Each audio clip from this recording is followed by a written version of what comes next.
मेहंदीपुर नाम के गांव में चंद्रिमा नाम की लड़की अपनी माँ शोभा और बाबा महेश के साथ रहती थी। उसके बाबा मेहनत मजदूरी करके अपना घर चलाते थे। एक बार चंद्रिमा बहुत देर तक सोच में डूबी हुई होती है। फिर अपनी माँ से जाकर कहती है, माँ, आपने मेरा नाम चंद्रिमा क्यों रखा?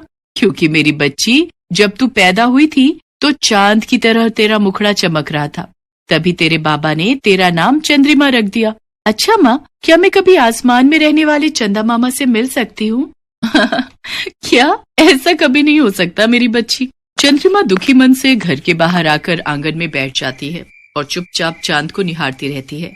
साथ ही उसको अपने मन की सारी बातें बताती है। अब तो चंद्रिमा को आदत हो गई थी, वो घंटों बैठकर चंदा मामा से बतियाती रहती। चंद्रिमा का स्कूल उसके घर से कुछ दूरी पर ही था। चंद्रिमा जब भी स्कूल जाती तो चौराहे पर लगे रमा के ठेले से उसको बहुत अच्छी ऑमलेट की खुशबू आती। एक दिन वो अपनी माँ को आकर ऑमलेट बनाने के लिए बोलती है, माँ, मैं जब भी रमा काकी के ठेले के पास से गुजरती हूँ तो मुझे ऑमलेट की बहुत अच्छी खुशबू आती है। क्या आप भी मेरे लिए ऑमलेट बना दोगी? हाँ जरूर मेरी बच्ची। शोभा अपने पति और चंद्रिमा के लिए ऑमलेट बनाती है। ऑमलेट लाजवाब बनता है। फिर तो शोभा हर रोज ही ऑमलेट बनाने लगती है। एक दिन महेश अंडे लाकर शोभा को देता है और उसे टोकते हुए कहता है, शोभा, हर रोज अंडे लाना मुझे महंगा पड़ रहा है। मेरा बहुत खर्चा हो रहा है। इस गरीबी में आटा गीला मत करो। अब लड़की को ऑमलेट पसंद है, चंद्रिमा के बाबा, तो उसे तो हम मना तो नहीं कर सकते ना। वैसे भी एक ही तो बच्चा है हमारा, उसके लिए इतनी भी कंजूसी सही नहीं। फिर महेश से अंडे लेकर शोभा किचन में सबके लिए ऑमलेट बनाने चली जाती है। जब सब ऑमलेट खा रहे होते हैं तभी चंद्रिमा खुश होकर कहती है, माँ, आपके हाथ का ऑमलेट तो बहुत ही स्वादिष्ट बनता है। मन करता है खाती रहूं खाती रहूं। पेट तो भर जाता है लेकिन मन है कि भरता ही नहीं। हाँ हाँ, ठीक ही बना लेती हो। चंद्रिमा के बाबा, आप तो मेरी तारीफ करने में भी कंजूसी करते हो। कम से कम तारीफ तो दिल खोलकर कर लिया करो, इसमें तो तुम्हारे कोई पैसे नहीं लगते। उसके इतना कहते ही सब जोर जोर से हंसने लगते हैं। ऐसे ही हंस खेल कर उन लोगों का जीवन व्यतीत हो रहा था।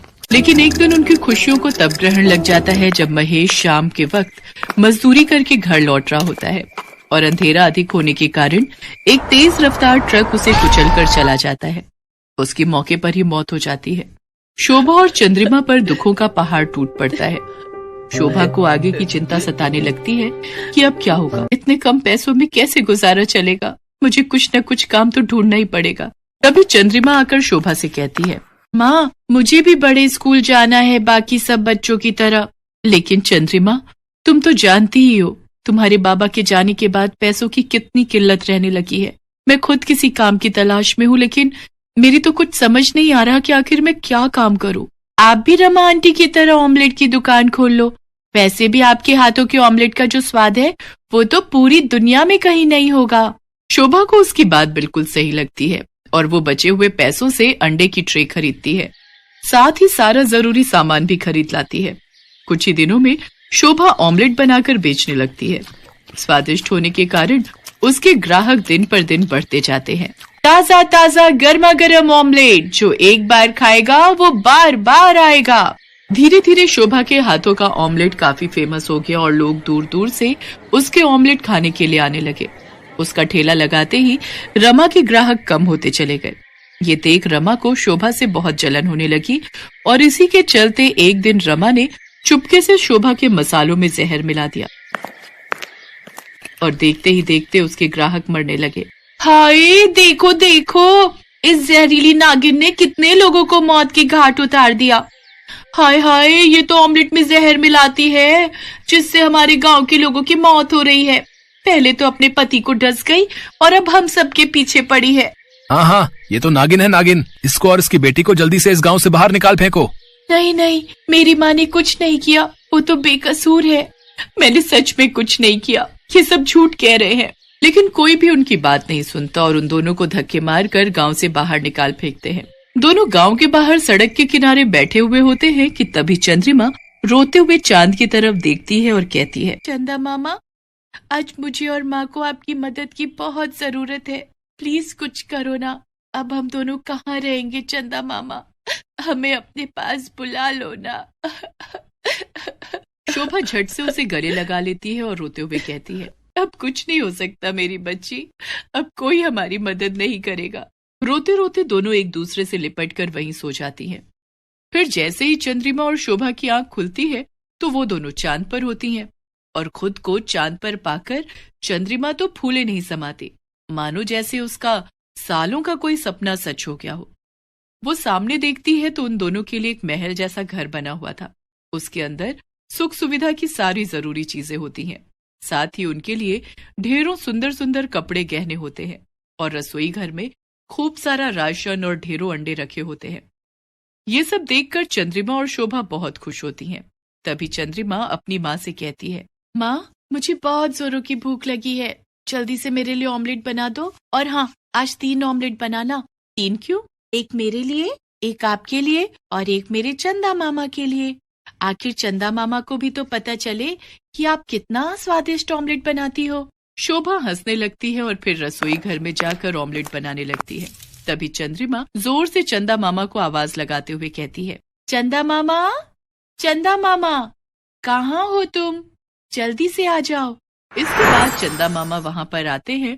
अब तुम आराम से इस घर में रह सकती हो और जी भर के ऑमलेट खा सकती हो। और हाँ, अगर तुम्हें किसी भी चीज की जरूरत हो तो मुझे जरूर बताना। इतना कहकर चंद्रदेव अंतर्ध्यान हो जाते हैं और शोभा और चंद्रिमा खुशी खुशी उसी घर में रहने लगते हैं।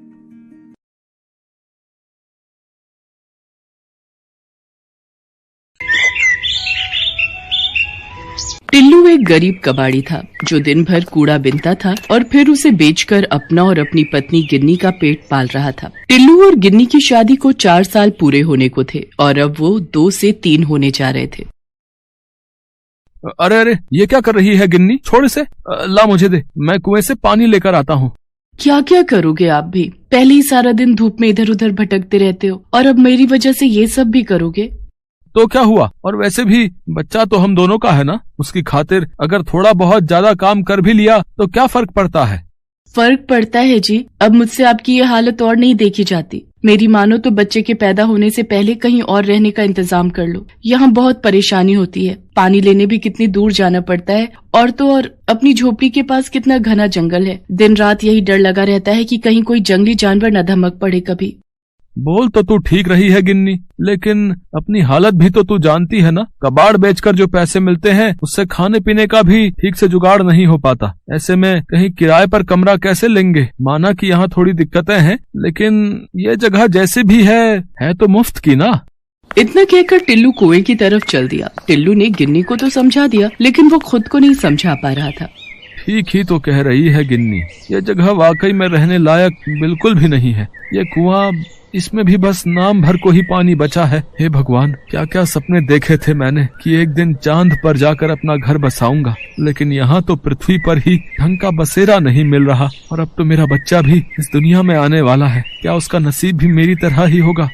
ये सब सोचकर टिल्लू की आंखों में आंसू आ गए और वो कुएं के पास ही अपना सिर पकड़कर बैठ गया। असल में टिल्लू की झोपड़ी जिस जगह पर थी वो शहर से काफी अलग था, जहाँ सुख सुविधा के नाम पर कुछ भी नहीं था। कुल मिलाकर टिल्लू और गिन्नी बड़ी मुश्किलों में जी रहे थे, लेकिन अब सवाल उनके आने वाले बच्चे का था, तो टिल्लू को कुछ तो करना ही था। नहीं, ऐसे तो काम नहीं चलेगा, लेकिन मैं करूँ भी तो क्या? हे भगवान, मुझे कोई रास्ता दिखाइए। टिल्लू हाथ जोड़कर भगवान से प्रार्थना कर ही रहा था कि तभी उसे किसी के दर्द से कराहने की आवाज सुनाई दी। टिल्लू उस आवाज की तरफ बढ़ा तो सामने एक बड़ा सा कूड़े का ढेर था, जिसे कुछ देर पहले ही शहर से आई हुई एक गाड़ी वहां डाल कर गई थी। आवाज तो इधर से ही आ रही थी, लेकिन यहाँ तो बस ढेर सारा कूड़ा। लगता है मेरा वहम होगा, मुझे चलना चाहिए। नहीं, रुक जाओ, मेरी मदद करो, मैं यहाँ हूँ। अब यहाँ पर इस कांच की बोतल में बंद हूँ मैं। इधर देखो, मेरी तरफ देखो। टिल्लू ने पलटकर देखा तो वाकई उसके सामने कूड़े के बीच एक कांच की बोतल पड़ी थी। टिल्लू ने उस बोतल को उठाकर देखा तो उसे अपनी आंखों पर यकीन नहीं हुआ। ये सब क्या है? मैं कोई सपना तो नहीं देख रहा? तुम तो एक परी जैसी लग रही हो। हाँ, मैं एक परी ही हूँ और तुम कोई सपना नहीं देख रहे। ये सब सच है। मुझे एक दुष्ट जादूगर ने इस कांच की बोतल में कैद कर दिया है। इस बोतल के अंदर मेरी शक्तियाँ काम नहीं करती। तुम भले इंसान लगते हो, मेरी मदद कर दो, मुझे इस बोतल की कैद से आजाद कर दो। लेकिन मैं तुम्हें इस बोतल से बाहर कैसे निकालूं? क्या मैं इसे तोड़ दूं? नहीं नहीं, ऐसा मत करना। अगर इस बोतल को तोड़ दिया तो मैं जिंदा नहीं बचूंगी। मुझे इस बोतल से आजाद करने के लिए तुम्हें पहले उस जादूगर के जादू को तोड़ना होगा। लेकिन मैं ये कैसे करूँगा? बहुत आसान है, बस तुम्हें इस बोतल को अपने हाथों में लेकर जोर से रगड़ना होगा और फिर इसका ढक्कन खोल देना। ऐसा करते ही मैं खुद ब खुद इस बोतल से बाहर आ जाऊंगी। क्या बस इतना ही? तो लो, ये तो मैं अभी कर देता हूँ। टिल्लू ने ठीक वैसा ही किया जैसा उस परी ने कहा। उसने पहले कांच की बोतल को अपने हाथों से रगड़ा और फिर उसका ढक्कन खोल दिया और इसके साथ ही वो परी उस बोतल से बाहर आ गई। तुम्हारा बहुत बहुत शुक्रिया। तुम नहीं जानते तुमने मुझ पर कितना बड़ा एहसान किया है। नहीं नहीं, ये तो बहुत आसान था। ये काम तो कोई भी कर सकता था। नहीं, हर कोई नहीं कर सकता था। उस दुष्ट जादूगर का जादू बस वही इंसान तोड़ सकता था जिसका दिल साफ हो, जिसने कभी किसी का बुरा न किया हो और जो अपने परिवार से बहुत प्यार करता हो। तुमने मुझे उस बोतल से आजाद करके ये साबित कर दिया कि तुम एक बहुत अच्छे इंसान हो और इसके लिए तुम्हें इनाम तो मिलना ही चाहिए। मांगो, तुम जो मांगोगे मैं तुम्हें दूंगी। कुछ भी मतलब मेरा मतलब है कि तुम मेरी कोई भी इच्छा पूरी कर सकती हो। हाँ, एक बार बोल कर तो देखो। तो फिर ठीक है। मैं चाहता हूँ कि मैं अपनी पत्नी और बच्चे के साथ एक आलीशान घर में रहूं, जहाँ हमें किसी भी चीज की कमी ना हो। हर काम मेरे सोचते ही हो जाए। जो भी चाहूँ वो झट से मेरे सामने आ जाए। और हाँ, एक बात और, मेरा ये आलीशान घर यहाँ पृथ्वी पर नहीं बल्कि वहाँ दूर उस चांद पर होना चाहिए। टिल्लू बिना सांस लिए बस बोलता गया और परी उसे सुनती रही। क्या कहा? चांद पर? क्या तुम सच में चांद पर रहना चाहते हो? एक बार फिर सोच लो। इसमें सोचना क्या है? पर तुमने मेरी बात पूरी तो सुनी ना। मैं चाहता हूँ कि चांद पर जाकर मुझे कोई काम ना करना पड़े, ना पैसे कमाने का झंझट हो और ना ही मेरी पत्नी गिन्नी को घर का कोई काम करना पड़े, और मेरा बच्चा वो भी वहाँ चांद पर पूरे ठाठ से रहे। ठीक है, अगर तुम यही चाहते हो तो यही सही। इतना कहकर परी ने अपनी जादुई छड़ी हवा में घुमाई और इसके साथ ही टिल्लू और उसकी पत्नी सीधे चांद पर पहुँच गए। ये क्या हुआ? हे भगवान, ये मैं कहाँ आ गई? शुक्र है कि आप भी यहीं पर हो। पर आप तो पानी लेने गए थे ना? कहाँ है पानी का घड़ा? अरे कहाँ छोड़ा है उसे? अरे छोड़ उस मिट्टी के घड़े को गिन्नी, जरा अपने आसपास देख। तुझे ये जगह कुछ अलग नहीं लग रही? हाँ, लग तो रही है। अरे इतनी जल्दी रात कैसे हो गई? और ये जमीन, ये इतनी क्यों चमक रही है? सुनो जी, मुझे तो बड़ा डर लग रहा है। आपको पता है, मैं तो भगवान का ध्यान कर रही थी। जब आंख खुली तो यहाँ पर आपके साथ खड़ी थी। आप बताओ ना, ये कौन सी जगह है? हम यहाँ पर आए कैसे? और ये सामने जो इतना बड़ा महल है, ये किसका है?